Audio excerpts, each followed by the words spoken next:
네, 안녕하세요. 되게 프라이머 이태균입니다. 자, 이쪽에 쓰는 게 좀 편하겠죠? 이쪽에 사각지대 있을 것 같아서. 오늘 제가 이제 강의 드릴 내용은 초기 기업들이 보통 많이 좀 이렇게 보면은 비즈니스 모델을 수립하는 데 있어서 다들 좀 이렇게 논리적으로 좀 이렇게 좀 검증되지 않은 것들이 많은 것 같아서 좀 이런 기초적인 검증을 하는 데 있어서 한번 제가 강의를 해보자 해서 좀 준비를 했습니다. 오늘 많은 분들 참석하시는데 혹시 이 중에서 오늘 창업을 하셨거나 아니면 창업에 관심 있으신 분 한번 손들어 보실래요? 네. 아니 반대로 오늘 엔젤 투자자이신 분, 투자를 하시려고 하시거나 아니면 투자자이신 분, 네, 창업팀이 좀 더 많으신가요? 오늘 강의 내용은 이렇게 창업팀하고도 관련이 되어 있지만 투자자들하고도 관련이 많이 되어 있는 것 같아요. 사실 이제 개인적으로 제가 이 팀을 투자를 하고 인큐베이션을 해야겠다라고 판단하는 기준도 오늘 말씀드리는 부분에 있어서 이 팀이 과연 경쟁력이 있는가, 논리적으로 모순이 없는가, 이런 것들 제가 많이 판단을 하거든요. 그래서 이제 창업가시거나 아니면은 투자자시거나 상관없이 한번 같이 참고로 들어보시면 되겠습니다. 먼저 이제 이야기를 하자면 비즈니스 모델을 어떻게 탄생하는가부터 보자면 저는 이제 창업의 시작이 결국은 낙관적인 비전이나 믿음이 제일 중요하다고 생각합니다. 어떻게 보면 옛날에 그런 이야기도 있었죠. 결혼은 미친 짓이다처럼 어떻게 보면 창업은 미친 짓이거든요. 어떻게 보면 맨정신을 할 수 없는 어떤 좀 상당히 어떻게 리스키하고 그리고 많은 끈기와 노력이 필요한 이제 그런 일인데 사실 이제 창업을 한다는 것은 그만큼 낙관적인 생각을 기본적으로 깔고 있지 않으면 안 된다는 거죠. 하지만 이제 곤란한 건 이제 광신이 되는 곤란합니다. 이게 이제 상당히 이제 파지티브한 건 좋은데 이게 파지티브한 정도가 아니라 완전 광신이 되면은 자기 자신의 어떤 비즈니스 모델에 스스로 자아도취가 돼서 고객들은 절대 안 될 거라고 생각을 하는데 고객은 안 된다고 하는데 자기는 된다고 끝까지 또 우길 수가 있거든요. 그래서 어느 정도 이제 긍정적이고 낙관적인 건 필요하지만 그 정도가 너무 심하면 안 되겠다. 그런 생각이 들고요. 이제 여러 가지 이제 우리가 많이 이야기하죠. 아이템이니 비즈니스 모델이니 아이디어니 이렇게 이야기를 하지만 저는 일단 기본적으로 사람이라고 생각합니다. 그리고 저는 이게 저뿐만 아니라 대부분의 엔젤 투자자나 VC 분들이나 아마 이 부분은 거의 다 동의를 하시더라고요. 99%는 다 사람이 더 중요하다. 특히 이제 초기 기업일수록. 왜냐하면 이제 후반 어느 정도 이제 회사가 좀 성숙해 있으면 볼 지표가 많습니다. 막말로 우리가 상장되어 있는 주식을 거래하는 데 있어서 저희가 그 회사의 대표를 우리가 일일이 인터뷰해 볼 수 있는 것도 아니고 그리고 그 회사의 지표들을 보잖아요. 재무제표라든지 이런 것들을 보는데 초기 기업은 사실 볼 수 있는 게 사람밖에 없거든요. 그렇기 때문에 결국은 정말 사람이 중요한 것 같고요. 개인적으로도 제가 엔젤 투자를 제가 프라이머 하기 전에 한 8개 기업에 엔젤 투자를 했었어요. 엔젤 투자를 했었는데 소위 이제 대박이 난 거는 마지막으로 투자한 기업이었는데 그 기업은 사실 제가 어떤 회사의 아이템보다는 제 동기였는데 고등학교 동창이었는데 이놈은 뭘 해도 먹고 살 것 같다 라는 생각이 딱 들었는데 투자를 했는데 그게 제일 수익이 많이 났어요. 그래서 결국 역시 사람이 정말 중요하구나. 왜냐면 그 친구가 성공한 아이템이 3번째 아이템이었거든요. 첫 번째 거 포기하고 피버팅하고 두 번째 거로 이제 어떻게 보면 어느 정도 손실을 많이 했고 세 번째 거로 그 친구가 성공을 이룬 거죠. 그리고 아이디어 하는데 사실 개인적으로 아이디어를 그렇게 좋아하지는 않아요. 아이디어 말이 좀 이상하게 뒤에서 다시 이야기하겠지만 자꾸 자기가 만들고 싶은 걸 아이디어라고 많이 생각을 하더라고요. 그런 게 아니라 좀 더 고객의 관점에서 생각을 해보겠다 생각이 들고요. 궁극적으로 봤을 때 저는 이제 경영이라는 것은 그리고 비즈니스라는 것은 저는 문제 해결의 과정이라고 생각해요. 어떻게 보면 이제 비즈니스 모델이라는 것 자체는 뒤에 다시 자세하게 설명하겠지만 고객의 문제를 풀어주는 거죠. 고객의 문제가 무엇인가를 찾아서 그걸 풀어주는 게 경영이라고 볼 수 있는 거고요.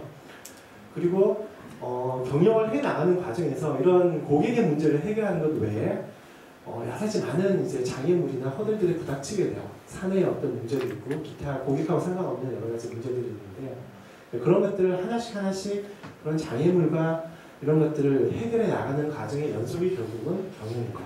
그래서 끝까지 가는 팀이 결국은 이기는 것이다. 저는 생각을 하고요.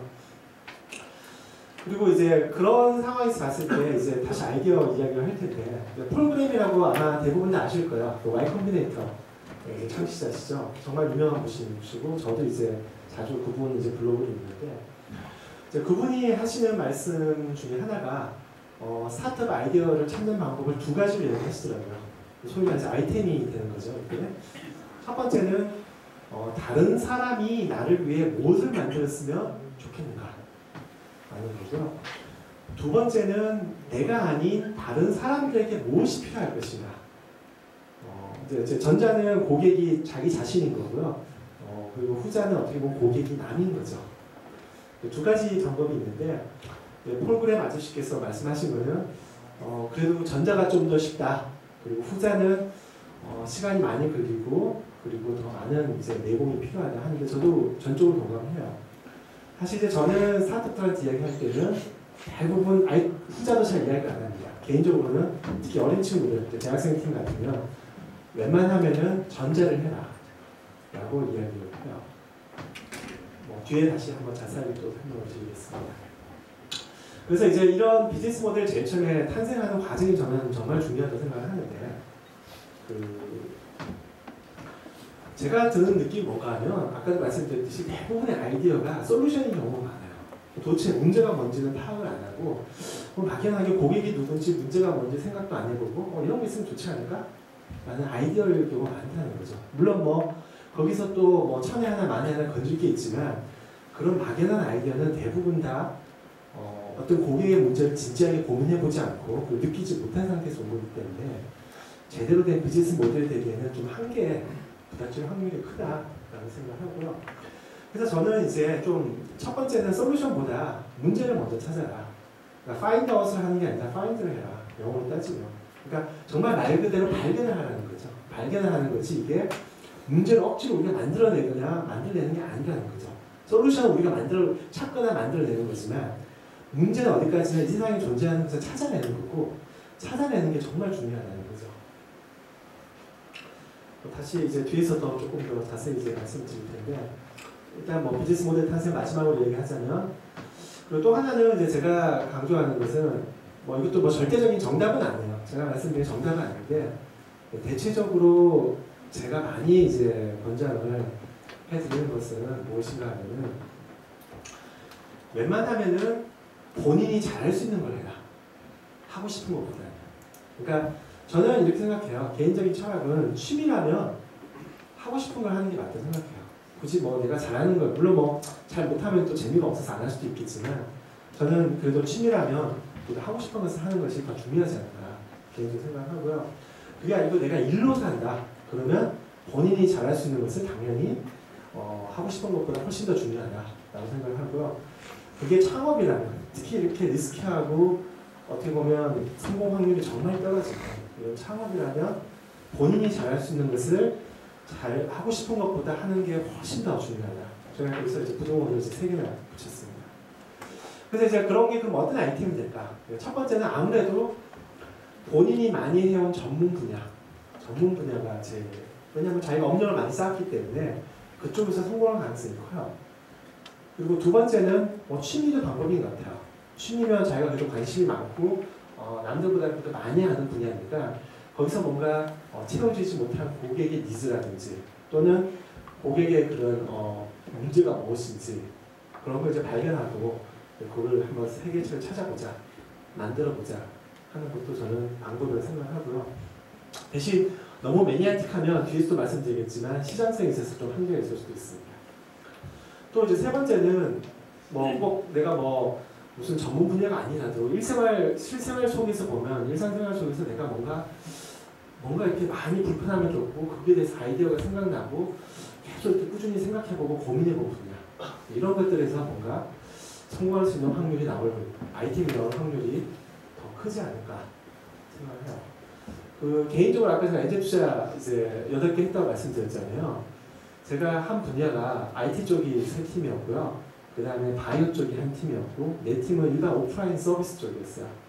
해봤는데, 결과적으로 그 오프라인 서비스 쪽은 제가 3개 말아먹었고요. 이제 하나는 본전치기 하고 나왔고, 바이오는 아직 다행히 안 망한 것 같고, IT 쪽은 하나, 두 개는 성공했고요. 하나는 좀 힘들게 한데 아직 나가진 않았어요. 성공률 차이가 나죠. 대한 느낀 게 역시 이제 내가 잘 아는 분야는 IT구나. 딴 데 괜히 쓸데없이 오프라인 서비스 관심 가졌다가 말아먹었구나. 물론 뭐 그 원인도 좀 있긴 한데요. 제가 이제 미국에 있을 동안 좀 다른 주주들이 제가 반대했음에도 불구하고 좀 무리수를 둔 게 있긴 하지만 역시 오프라인 비즈니스는 역시 성공률이 낮구나. 반면에 IT는 대충 해도 성공률이 높구나. 그렇듯이 자기가 잘 아는 분야를 하는 게 정말 내공이 높고요.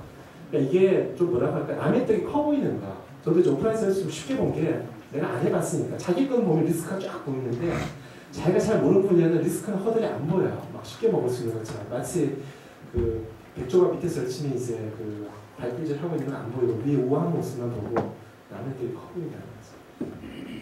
하지만 뭐 그럼에도 불구하고 여기서 제가 말씀드린 게 무조건 잘할 수 있는 분야만 해라 라는 건 아니고요. 결국은 좋아하는 걸 또 해야 돼요. 이게 좀 모순되는 것 같긴 하지만 밸런스가 좀 필요한데 또 내가 좋아하지 않으면 어떤 게 있냐면은 사업이라는 게 정말 그 끈기가 있어야 되거든요. 지난번 고벤처 포럼에서 재밌게 들었던 게 심리학적으로 분석해서 창업의 성실성은 별 상관없더라 라는 걸 들었는데 저도 뭐 어느 정도 동의를 해요. 그러니까 성실한 게 필수 요소는 아닐 수 있다는 생각이 들어요. 선택적인 요소지.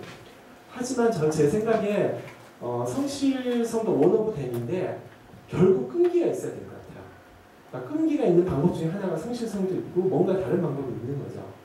그래서 이제 그걸 사실 이렇게 정말 좋아하거나 좀 어느 정도 좀 꼽히지 않으면 또 이게 성실성이나 이런 걸 떠나서 끈기가 부족해서 또 실패하는 경우도 있어요. 조금만 나가면 될 것 같은데 1년 만에 포기하고 그런 경우가 있다는 거죠. 그래서 이제 그런 것들은 좀 잘 밸런스가 필요하신 것 같고 또 마지막으로 이제 말씀드리고 싶은 것은 하늘 아래 새로운 게 없다고 너무 새로운 걸 찾지 마세요. 너무 새로운 걸 찾지 마시고 왜냐면 너무 새로운 거는 기존의 고객들이 익숙하지가 않아요. 내가 뭔가 새로운 걸 만들어내고 인더스트리를 만들고 뭔가 고객을 새로 훈련해야 되고 이제 이런 힘든 결과가 있어야 될 수 있기 때문에 뭔가 기존에 있는데 불편한 거, 개선시킬 거 이런 것들이 필요해요. 흔히 말하는 우스갯소리로 F의 그 천지 창조설도 있는데 사실 F의 해온 게 보면 기존에 전혀 없었던 건 아니거든요. 기존에 있는 걸 혁신적으로 만들었을 뿐이지 새로운 걸 혁신적으로 만든 건 아닙니다. 그렇게 좀 이제 보시면 될 것 같고요. 자 이제 그럼 이제 두 번째로 넘어가서 그 비즈니스 모델의 정말 본질적인 가치는 무엇이냐 라고 했을 때 결국 중요한 것은 고객이라고 봅니다. 여기 밑줄 긋고 제가 이제 빨간색까지 이제 했었는데 결국 고객이 가치를 어디에 두는 것인가. 사실 어떻게 보면 고객 진짜 맨날 부르짖어야. 그래서 그 사람들은 항상 자기가 보고 싶은 걸 보거든요. 그래서 고객의 눈으로 본다는 게 누구나 알고 있지만 정말 훈련이 필요합니다. 저도 뭐 아직까지 제 자신을 봤을 때 아직도 고객의 눈보다는 제 개인적인 눈으로 많이 보거든요. 그래서 회사 내부의 눈보다 고객의 눈으로 보는 것들. 회사 내부의 눈으로만 계속 보면 아까 말씀드린 좀 광신이 되죠. 그래서 이런 훌륭한 아이템을 세상 사람들이 못 알아주다니 세상 사람들이 문제가 있어. 뭐 이렇게 돼서 사실 자기가 문제가 되거든요. 그런 거고요. 그래서 저는 이 말을 되게 좀 이렇게 와닿았는데 물론 정치가 이런 좀 문제가 있겠지만 이제 드라마 추적자의 이 대사가 저는 딱 와닿더라고요. 아, 이게 진짜 경영이 필요한 거다. 그러니까 정치란 건 내가 하고 싶은 말을 하는 게 아니라 남이 듣고 싶은 말을 해주는 거다. 그러니까 이걸 경영에 거꾸로 이제 거꾸로가 아니죠. 경영에 똑같이 적용해보면 팔고 싶은 물건 좀 제발 만들지 말고 사고 싶은 물건을 만들어라. 그건 거죠. 근데 왜 사고 싶은 물건을 많이 만드느냐? 팔고 싶은 물건을 많이 만드느냐? 아까 말씀드렸듯이 본인의 관점에서 보고 솔루션을 먼저 만드는 경우가 많기 때문에 그래서 항상 고객에서 시작을 해야 되고 고객으로 끝을 봐야 됩니다. 또 하나 이제 여기서 주의하셔야 될 건 뭔가 하면 사용자랑 고객이 다른 경우가 또 있다는 거. 예를 들어서 유치원생이에요. 그러면 유치원생이 어느 학원을 다닐까를 결정하는 건 엄마죠. 사용자는 유치원생이지만 학생이지만 고객은 엄마입니다. 물론 이제 양쪽을 다 맞춰야죠. 어느 정도 엄마한테도 어필해야 될 테고 또 애들 너무 싫어하면 또 그게 또 반응했을 테니까 양쪽의 밸런스가 필요하거든요. 애완동물 용품도 마찬가지죠. 애완동물에서 개가 직접 우리 집 개가 직접 구매를 하지는 않죠. 제가 사주죠. 그 주인이. 그렇기 때문에 마찬가지로 그 고객은 어떻게 보면 이제 애완동물 주인이 되는 거고, 그리고 사용자는 그 애완동물이 되는 겁니다. 이런 것들 좀 감안하셔야 되고, 또 하나 멀티사이드 고객도 밸런스를 맞추셔야 돼요. 예를 들면 우리가 쇼핑몰이다. 그러면 B2B2C입니다. 셀러는 B2B고요. 바이어는 B2C죠. 그러면 B2C, B2B 다 밸런스를 맞춰서 윈윈해야 돼요. 한쪽만 고객만 너무 타겟을 하면 그 서비스는 무너질 수밖에 없어요. 너무 바이어만 맞춰도 안 되고, 그래서 막 너무 싸게만 팔면 셀러들이 도저히 여기서 못 남기니까 떠나갈 수 있는 거고, 반대로 너무 셀러를 만족시켜서 고가로 비싸게 팔면 바이어들이 다 떨어져 나갈 수 있는 거고, 양쪽이 다 가치를 줘야 된다는 거예요. 멀티사이드를 다 감안해야 됩니다.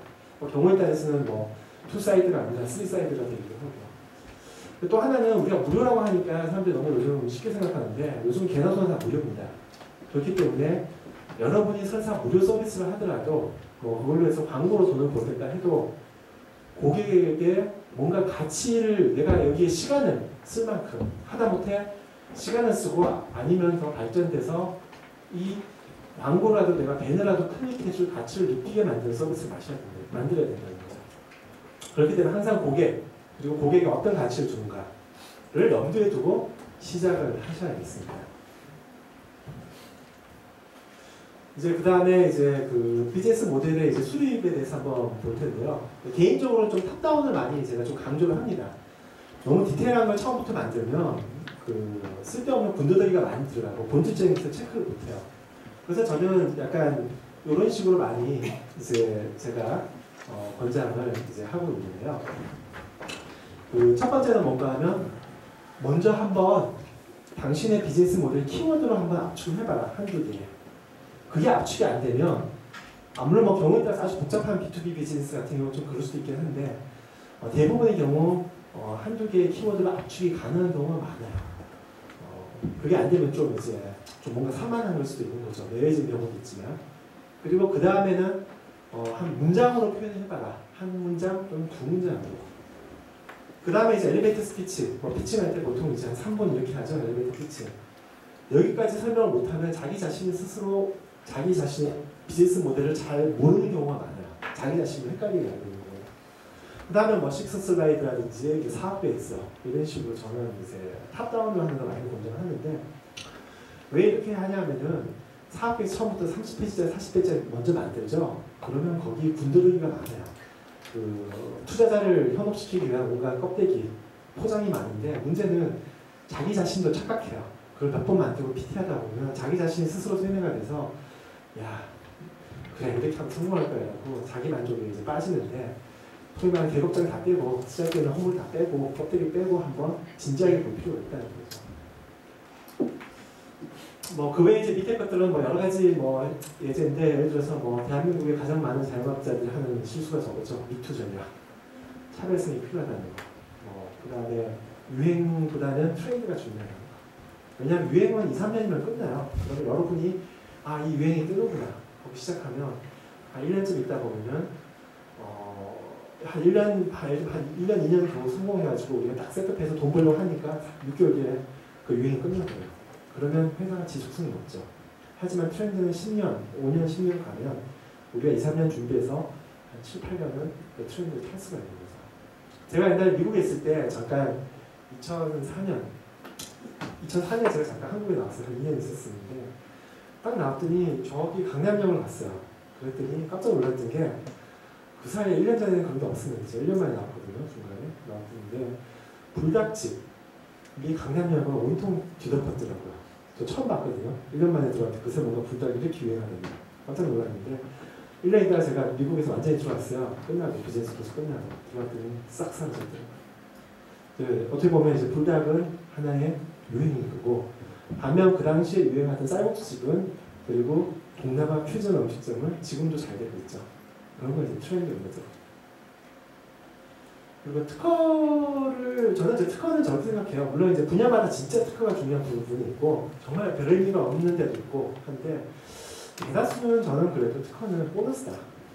그러니까 이게 우리가 좋은 서비스와 제품을 갖고 있는데, 우리 회사의 가치를 더 올려주는 거지, 이게 우리가 서비스와 제품도 제대로 안 좋은데 특허만 갖고 있으면은 잘 될 거다. 그런 특허도 있긴 하겠지만, 그건 진짜 특허 괴물에 팔아야지 사업이 아닌 거죠. 특허 괴물 회사에 팔 수 있는 하나의 권리고 직접 계산으로 이제 사업이라고 볼 수가 없죠. 그리고 또 해외에서 가져올 때도 잘 생각해야 되는 게 두 가지인데, 하나는 해외에서 뜬다더라 하는데 그게 진짜 뜨는 건지 착각인지 생각을 해볼 필요가 있어요. 언론에서 계속 잘 나간다 서비스, 국내든 해외든 마찬가지인데 진짜 잘 나가는 건 몇 개 없거든요. 제가 볼 때는 언론에서 잘 나간다는 서비스 90%는 어쩌면 잘 나갈지도 몰라 서비스지 잘 나가는 게 아니에요. 과장되는 거죠. 그리고 이제 국내의 어떤 문화나 법적인 거에 따라서 달라질 수도 있는 거고. 또 하나는 뭐 온라인을 자꾸 만들어 생각하는데, 온라인은 아까도 말씀드렸죠. 하늘 아래 새로운 게 없다고. 온라인은 오프라인을 반영할 뿐이에요. 기존에 오프라인에 그런 니즈가 있는데 온라인을 통해서 더 편하게 해주고, 그리고 온라인은 훨씬 더 스케일러빌리티를 일순간에 올릴 수 있다는 것이 기존에 오프라인에 그런 니즈가 없는데 그게 갑자기 온라인이라고 해서 생기지 않는다는 거죠. 물론 간혹 몇몇 분야는 사람들이 미처 몰랐다가 온라인의 편함을 알고서 생기는 부분이 있지만, 사실 이미 온라인 역사도 있기 때문에 웬만큼 나올 것들은 나왔다는 거죠. 투사이드 마켓은 닭이 먼저냐, 어느 고객을 먼저 할 것이냐. 예를 들면 이제 우리가 쇼핑몰을 만든다면 처음엔 좋은 제품이 있어야겠죠. 그러면 이제 셀러를 꼬셔야 될 테고, 그 다음에 이제 고객이 넘쳐나면 셀러는 알아서 여기 우리 사이트에 올 수가 있죠. 고객이 넘쳐나는데, 명동 한복판인데 와야죠. 그런 식으로 좀 순서가 있고요. 또 이제 뭐 말씀드리고 싶은 것은 이제 선행조사가 정말 중요하다.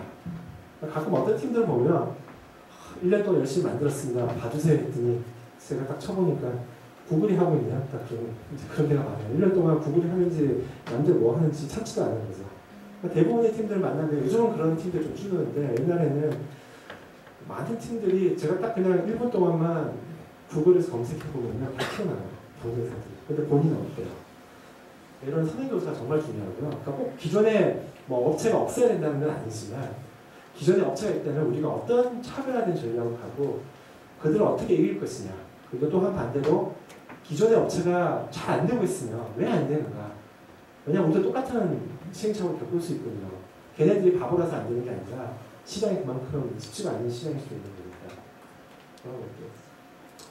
그리고 제가 제일 싫어하는 거 이거예요. 좋다는 기능 다 붙인 잡탕박귀. 저는 이제 이걸 기획이라고 안 부르고 대학생 대학생이 학교 숙제라고 생각해요. 서베이 숙제. 그냥 좋다는 거 다 요약 정리한 서베이 리포트죠. 저는 기획이 아니죠. 그러니까 뭐 아마 젊은 친구들 잘 모르고 약간 나이가 저랑 비슷한 나이나 저보다 조금 나이가 많으신 분들 아실 텐데, 한때 유행했던 유머입니다. 뭐 드라마나 어떤 그 소설의 시나리오가 대박 치려면 어떤 요소가 필요할까? 그랬더니 뭐더라?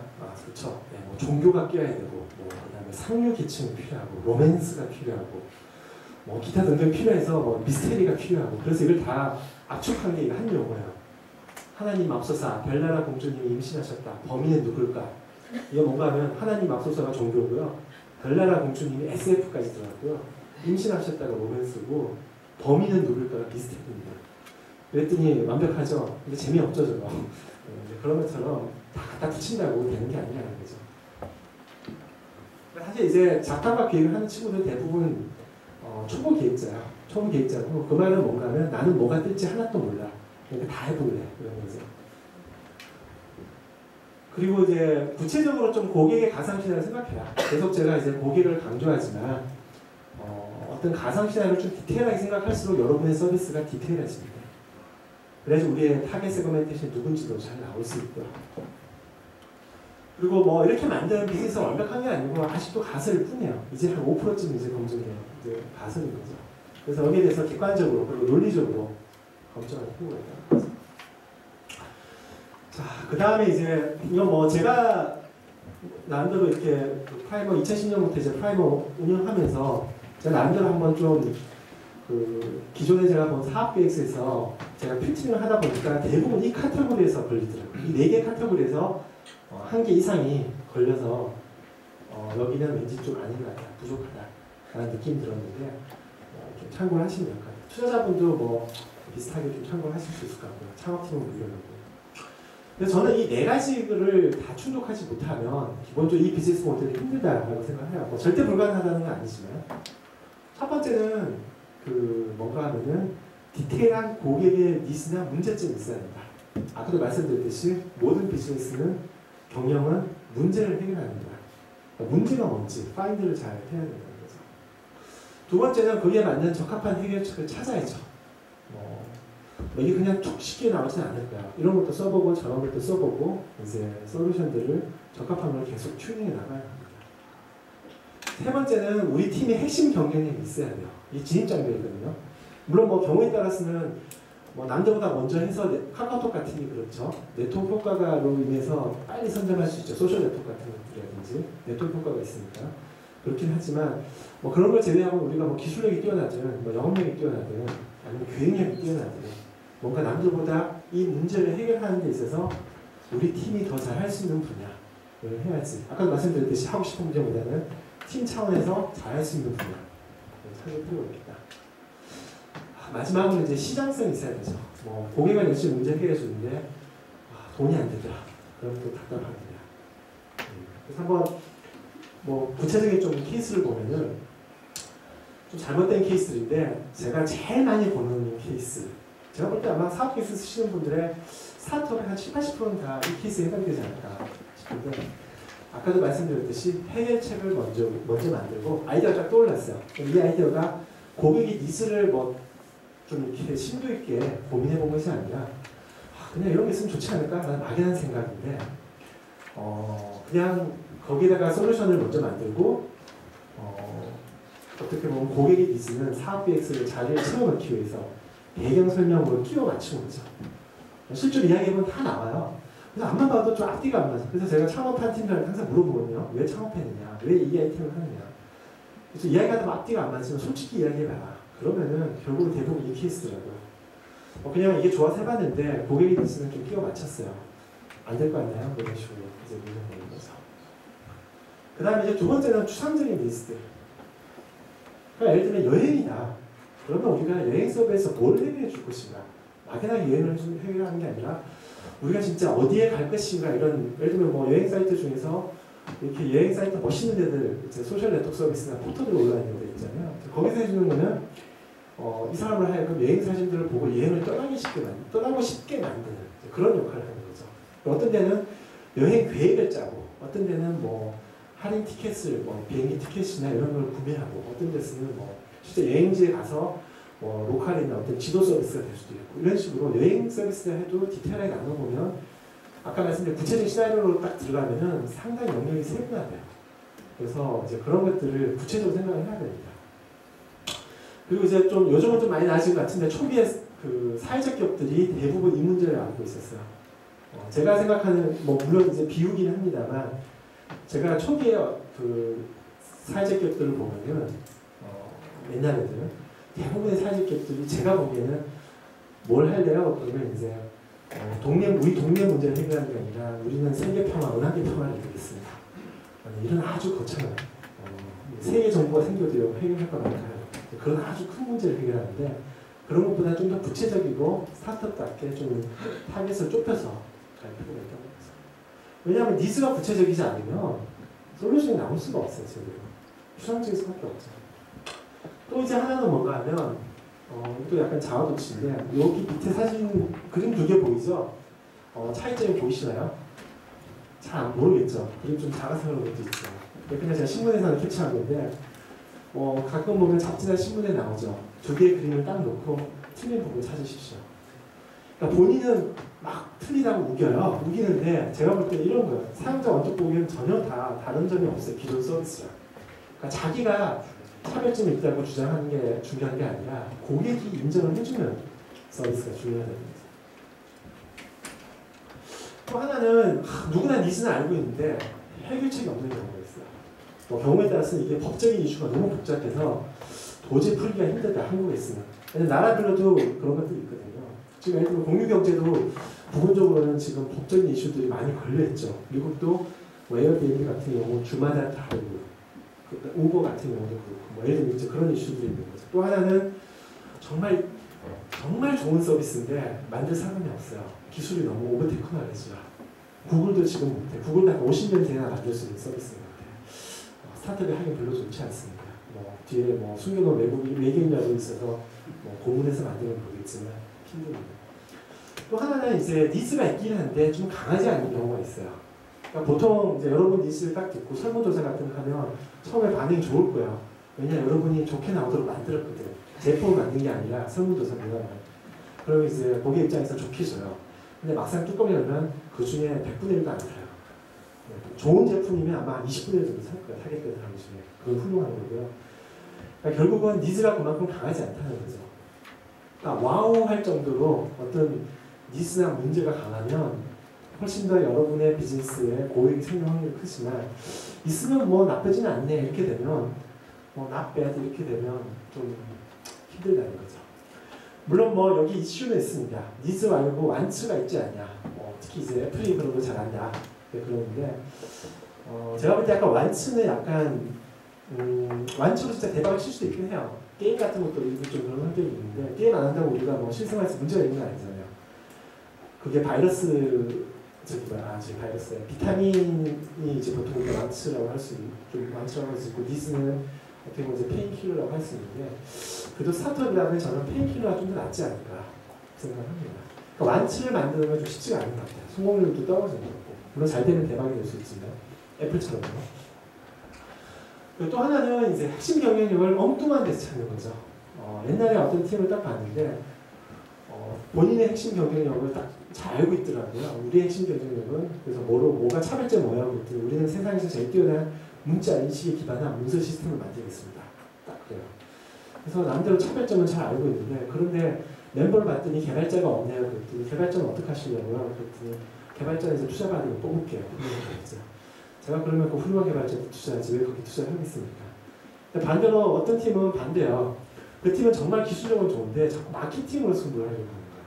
뭐 엔지니어라고 해서 뭐 마케팅 승부 못하는 건 아니지만 그 친구가 열심히 만들어내는 건 기술인데 핵심 경쟁력은 딴 데서 찾는 거죠. 이런 식으로 뭔가 그 문제를 해결하는 데 필요한 핵심 경쟁력이 엉뚱하면은 잘 안 될 확률이 크고 설사 잘 되더라도 바로 후발주자한테 뺏깁니다. 진입장벽이 별로 없습니다. 그리고 이제 마지막으로 가끔 이제 안타까운 경우인데 정말 뭐 차별점도 있고 니즈도 있고 다 좋아요. 근데 시장이 너무 작네요. 한국의 시장이 다 합쳐봤더니 1억이에요. 연간. 그럼 그 한국 시장 100% 못 먹을 테고 50% 먹으면 5천만 원이죠. 그리고 그 사업하려니까 5명이 필요한데 5천만 원 갖고 먹고 살기 힘들죠. 물론 또 그러면 또 다들 이야기해요. 저희는 글로벌 진출하겠습니다. 이건 좀 아니죠. 한국이 진짜 시장이 충분한데 잘 돼서 뭐 글로벌 나가는 게 아니라 시장이 너무 작으니까 글로벌로 무작정 확장합니다. 좀 쉽지 않습니다. 이런 식으로 제가 한 7가지 사례를 들어봤는데 저는 기본적으로 이 4가지 요소에 충족을 못 시킨다. 이 4가지 요소 충족을 아까 말씀드린 앞에 4가지를 해결을 못한다. 그러면 그 비즈니스는 다시 재고를 해봐야 된다. 라는 생각을 해요. 다시 롤백할 수 있는 거죠. 니즈는 정말 강한데 이 솔루션은 아니다. 그러면 다른 솔루션이 있을까? 니즈는 강한데 이 솔루션이 있는데 우리가 경쟁력이 없다. 그러면 그런 사람을 예를 들면 엔지니어가 필요하면 그런 엔지니어를 우리가 코파운드로 영입할 것인가? 아니면 우리가 잘할 수 있는 다른 방식으로 솔루션을 한번 풀어볼 것인가? 그런 것들인 거죠. 자, 이제 5번째인데 그 비즈니스 모델이 이제 그럼 구체적으로 어떻게 검증하고 튜닝할 것인가? 아까 단계에는 이제 어떻게 보면 논리적으로 한번 먼저 해보는 거고 이제 좀 더 실전에서 초기에 이제 좀 검증을 하는 과정인데요. 일단 저는 기본적으로 이것을 인식하셔야 될 것 같아요. 그러니까 스타트업은 모델이고 일반 기업은 기획입니다. 그러니까 일반 기업의 기획과 그 스타트업의 기획의 차이는 뭔가 하면 스타트업은 우리는 고객이 없이 제로에서 시작하는 거야. 우리는 도대체 무슨 고객을 만들고 우리는 도대체 무슨 문제를 해결할 것이고 그런 것들을 고민하는 겁니다. 그리고 대기업은 이게 성장하고 전환이 되면서 대기업이 되죠. 그럼 대기업이 하는 역할은 뭔가 하면 이미 우리는 고객도 있고 상품도 있는데 우리는 어떻게 보면 고객을 이미 알긴 하지만 어떻게 하면 좀 더 알 수 있을까? 어떻게 하면 고객에게 조금 더 좋은 가치를 줄 수 있을까? 그게 다르다는 거죠. 앞에는 새로 만드는 과정이고요. 스타트업은. 대기업은 튜닝을 하는 과정입니다. 기존에 잘하고 있는 것을. 그래서 전제가 달라요. 그래서 스타트업이라면 완전 제로 베이스에서 아까도 말씀드렸듯이 경영의 본질인 고객의 문제점과 니즈를 제대로 찾는 것부터 원점에서 시작을 하셔야 된다는 거죠. 근데 가끔 이걸 망각하시는 분들이 많아요. 자, 그러면 이제 구체적으로 어떻게 하겠습니다. 아까 말씀드린 대로 일단 그런 이제 비즈니스 모델 수립 과정을 논리적으로 검토를 해보고 그 다음에 해야 되는 거는 제발 좀 그 짝사랑하지 말고 좀 부닥쳐봐라. 저는 이제 백견이 불여일행을 되게 많이 강조하는데 사실 이제 저희가 다음을 창업할 때는 정말 자료가 없어서 다 몸으로 다 부닥쳤어요. 처음부터 끝까지. 근데 지금 자료가 많으니까 상당히 좋은 환경이긴 한데 문제는 그 정보들을 자기가 전혀 경험을 안 해보면서 자기가 안다고 착각하는 경우가 많다는 거죠. 자기가 해봐야지 진짜 아는 거야. 그래서 나한테 뭐가 맞는지 케이스 바이 케이스로 내가 뭐가 정답인지 나한테는 이 방법이 맞다든지 이런 걸 아는 거죠. 그러니까 제가 볼 때 세상의 모든 이론에 정답은 있어요. 근데 정답이 만 가지인데 나한테 맞는 게 만 개 중에 뭔지 못 찾아내는 거죠. 그거 모르는 거랑 똑같다는 거거든요. 그래서 저는 이제 자꾸 부닥쳐봐라. 마치 저거랑 같은 거예요. 내가 사춘기를 한 번도 안 거친 어린애인데 연애에 대해서 책을 열심히 봐서 이해했다. 아는 게 아니죠. 그런 거예요. 그래서 부닥치라고 제가 계속 강조를 하고요. 그리고 천리길부터, 천리길도 한 걸음부터 가라. 단계별로 가라. 요즘은 다 린 스타트업 아마 대부분 다 이제 배우시고 여러 가지 모델로 예전의 방법들은 다 아실 텐데 단계별로 가는 거예요. 한 방에 가는 것이 아니라. 그러니까 보통 이제 한 방에 가면 보통 이제 기획자들 쇼크 먹죠. 아까도 말씀드렸듯이 이 서비스가 출시되는 날 세계가 깜짝 놀랄 거야. 놀라면 그냥 아무도 안 쳐다보거든요. 이제 그렇게 하지 말고 그러니까 남녀의 연애를 비유하자면 이렇게 또 좀 이렇게 손도 좀 잡아보고 뽀뽀도 하고 그리고 사귀고 이제 결혼을 해야 되는데 처음부터 갑자기 결혼할 거라고 혼자서 상상을 다 하는 거죠. 결혼하면 우리 애는 며칠 날까. 네, 그러다가 이제 결혼하자 그러면 이제 우리가 왜 결혼해? 이런 이야기 나오죠. 우리 살갔어? 뭐 이렇게 나오는 거죠. 네, 그런 것들을 단계별로 이제 검증을 해봐라. 또 하나는 단계별로 가는 것이 중요한 이유가 이렇게 해야지 실패를 하더라도 적은 데미지로 끝낼 수가 있어요. 보통 이제 안타까운 경우가 한 2, 3년 동안 개인 사채 한 5억까지 불리고 한 6, 7억 투자해가지고 했는데 선행조사도 안 하고 그런 서비스 경쟁사도 안 보고 고객의 니즈가 있는지 중간 지표 하나도 없이 2년, 3년 동안 돈 퍼붓고 시간 퍼붓고 만들었는데 이제 고객 반응은 싸하고 망하고 그리고 이제 신용불량이 되고 이게 전형적인 옛날에 실패하는 사업들 크게 실패하는 사업들 케이스인데 우리가 지금 그렇게 할 필요가 없다는 거죠. 물론 뭐 제가 오늘 강의하는 게 좀 온라인 서비스에 많이 국한되어 있긴 하지만 꼭 온라인 서비스에 다른 사업도 좀 응용할 수 있는 분야가 많은 것 같아요. 딱 그게만 국한된 건 아니니까. 그래서 이제 뭐 중간중간에 시장 반응을 점검해라. 예를 들면 선행조사 저렇게 짧게 하고 한 방에 2, 3년 동안 한 방 이런 거 바라지 말고 선행조사 충분히 하고 프로타입, 뭐 알파, 베타, 미니멈 바이블 프로덕트도 만들어보고 뭐 꼭 전환이 다 같이 하는 건 아니지만 어쨌든 중간에 좀 촘촘하게 단계를 줘서 1.0, 1.2, 1.7 계속 하면 된다는 거죠. 왜냐면 요즘 뭐 쉬운 게 온라인 서비스 같은 경우 특히 웹은 처음부터 잘 만든 게 아니라 뭐 베타 버전 만들었다가 그냥 업데이트하면 되잖아요. 그리고 앱도 다 자동 업데이트가 되잖아요. 아이폰도 자동 업데이트가 되는데 굳이 처음부터 우리가 무리하게 한 방에 완제품 만들 필요가 없다는 거죠. 대부분 스타트업 들고 오는 것도 보면 제가 볼 때는 버전 3.0 들고 오더라고요. 그래서 내가 이거 말고 1.0 들고 오라고 기능을 10분의 1로 줄이라고 제가 이야기 많이 하는데 먼저 미니멈 바이블 프로덕트 알파 버전부터 테스트를 해보세요.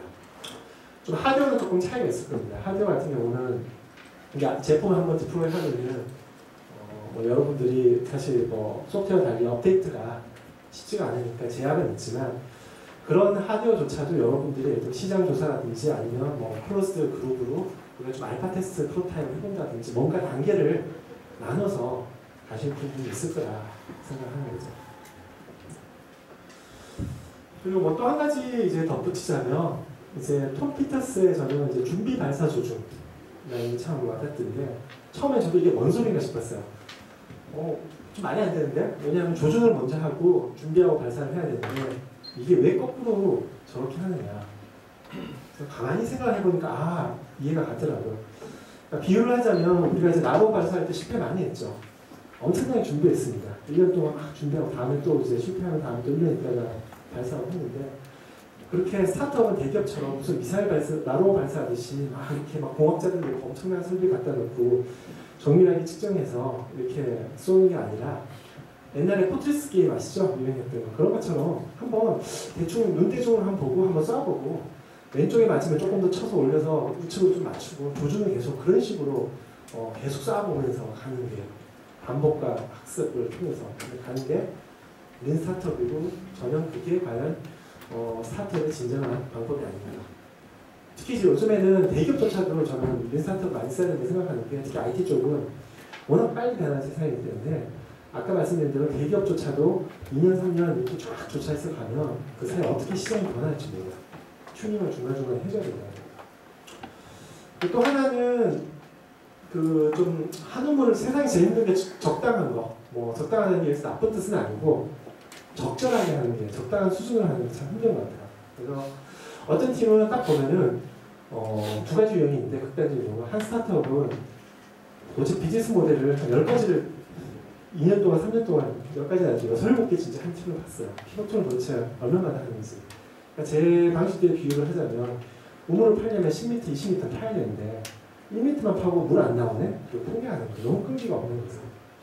이런 것도 좀 곤란하고요. 또 반대로 너무 이제 아까 광신으로 가서 물론 뭐 본인이 사명을 갖고 인생을 걸겠다면 뭐 하시는 것도 방법인데 뭐 굳이 뭐 말릴 수는 없습니다만 우선 1000m를 파가는 거예요. 20m 안 파면 이거 포기해야 되는데 여기 우물이 안 나오는 걸 생각하고 포기를 해야 되는데 마치 우리가 지저 탐험대인 것처럼 1000m 이렇게 파는 거예요. 평소에 답답하죠. 이제 또 과한 것도 아니고 문제고 너무 이제 약한 것도 아니다 생각을 하고요. 그리고 또 하나는 이제 망하더라도 뭐 아까도 말씀드렸듯이 이제 데미지를 적게 받는다고 그러는데 망하더라도 영창력 하시면 플랜 B는 꼭 만들어주세요. 신용불량자 안 되도록. 그래서 저 시대를 비유를 하자면 골 넣는데 너무 급급해서 요것만 하면 성공할 것 같아서 아까 제가 말씀드린 진짜 뭐 2년 동안 무식하게 하신 분은 좀 예외적인 케이스고 보통은 그렇게 무식하게 안 하셔도 뭔가 이렇게 손절 라인을 안 쳐놓으세요. 주식도 손절 라인을 쳐야 되듯이 어느 정도 좀 손절이 할 타이밍이 있는데 그게 안 되고 조금만 더 하면 될 것 같아서 조금만 더 하면 될 것 같아서 그러다 보면 그 욕심이 과해져서 결국은 돌이킬 수 없는 실패로 가는 경우가 있는데 그게 관련된 플랜 B도 꼭 챙겨놓으시길 권장하고요. 그 다음에 이제 뒤에는 뭐 린캠퍼스 린 스타트업 좀 관련된 건데 이거 많이 보셨고 시간상 좀 설명할게요. 뭐 린캠퍼스 제가 보통 많이 권장하고 아까 말씀드린 고객을 먼저 찾고 결국은 이거는 제가 이제 말씀드리자면 고객을 찾는 게 더 중요하다. 그러니까 지금 특히 온라인 서비스 같은 경우는 기술적으로 정말 하이테크가 아니면 누구나 다 만들 수 있어요. 그러니까 못 만드는 게 아니라 고객이 뭘 원하는지 몰라서 뭘 만들어야 될지 모른다는 거죠. 뭘 만들어야 될지 그리고 고객이 뭘 원하는지 찾는 게 진짜 우리의 경쟁력일 경우가 많다는 거죠. 뭐 예전에 방법은 뭐 에릭리가 계속 뭐 투덜투덜 이것도 안 되고 다시 이제 돌고 도는 거고요. 이제 마지막인데 이제 비즈니스 모델을 그럼 발전할 때 조금만 더 이제 추가를 하자면 그러니까 B2C랑 B2B가 조금 차이가 있어요. 그래서 저는 이제 B2C는 대다수의 경우 특히 온라인 서비스 같은 경우 요즘 워낙 무료가 많고 그런데 수익 모델 뭐 예를 들면 유료를 할지라도 이제 프리미엄으로 가는 경우가 많죠. 그래서 저는 일단 B2C는 대부분 서비스 흥행과 수익 모델을 만드는 것은 조금 단계를 둬야 되지 않나. 이 말씀이 제가 말씀드린 게 뭐 수익 모델 처음부터 고려하지 말라 그건 아니고요. 아까도 제가 앞에서 말씀드린 4가지 비즈니스 모델 요소 중에 하나가 시장성입니다. 시장성이 있는데 비즈니스 모델을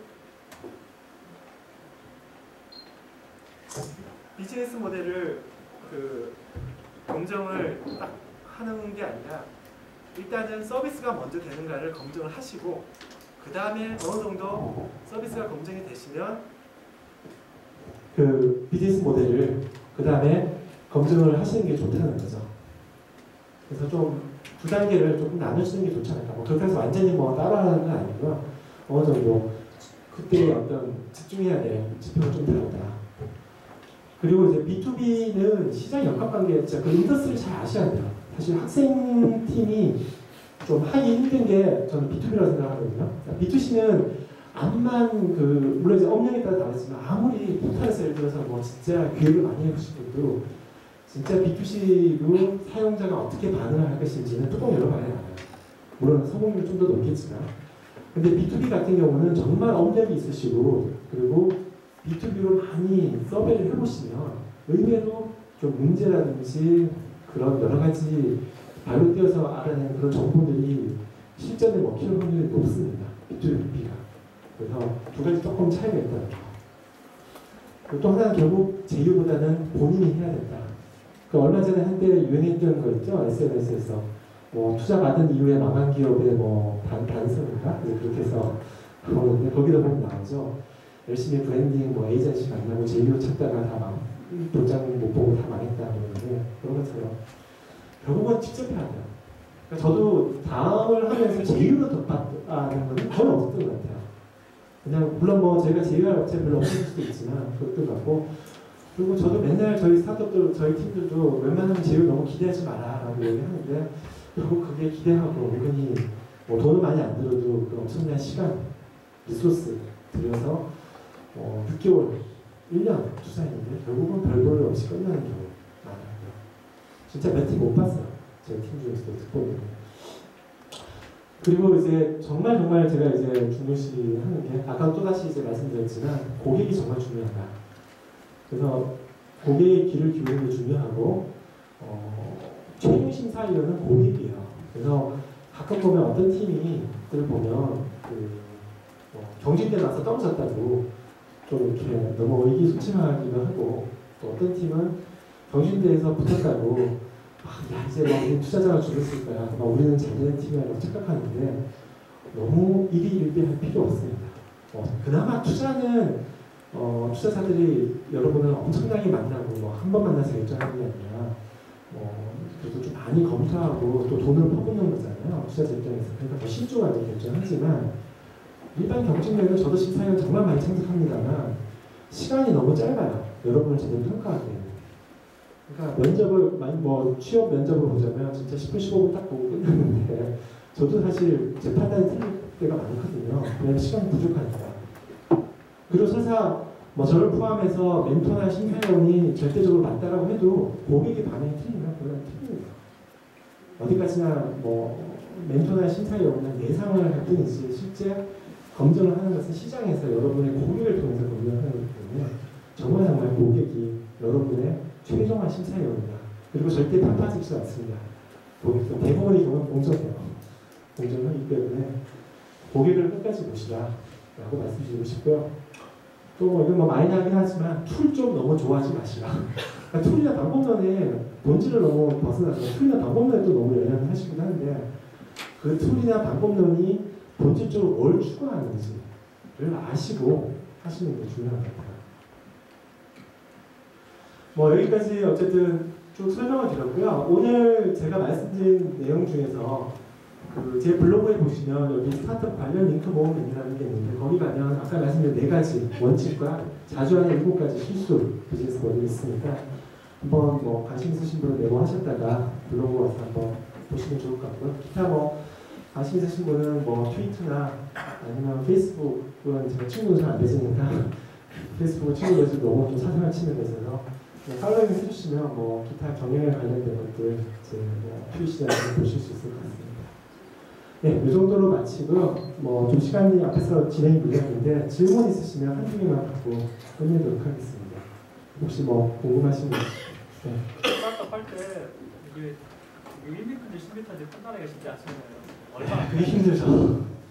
그거에 대해서 뭔가 저는 좀 객관적으로 이야기를 들어보는 게 좋은 것 같아요. 그러니까 항상 사람이 정답을 찾는 거는 힘듭니다.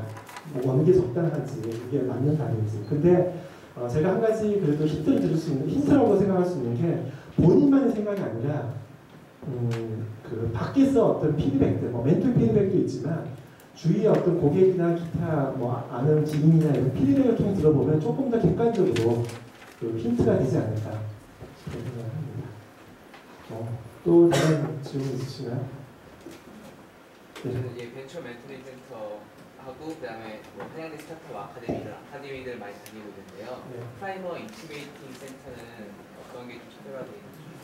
사실 프라이머는 저희가 물리적으로 이렇게 인큐베이팅 센터 따로 갖고 있지는 않고요. 저희가 이제 이스라엘식 지원사업 같은 경우는 제가 한양대랑 같이 하고 있어서 그쪽이 새로 센터가 되면 다시 이제 협의해서 아마 그쪽 지원 같은데 저희는 어떤 물리적인 것보다 저희는 이제 추구하는 게 초기 어떤 스타트업에 대해서 좀 방향이나 이런 혼선들을 최소화시켜주기 위해서 멘토링이나 컨설팅을 다른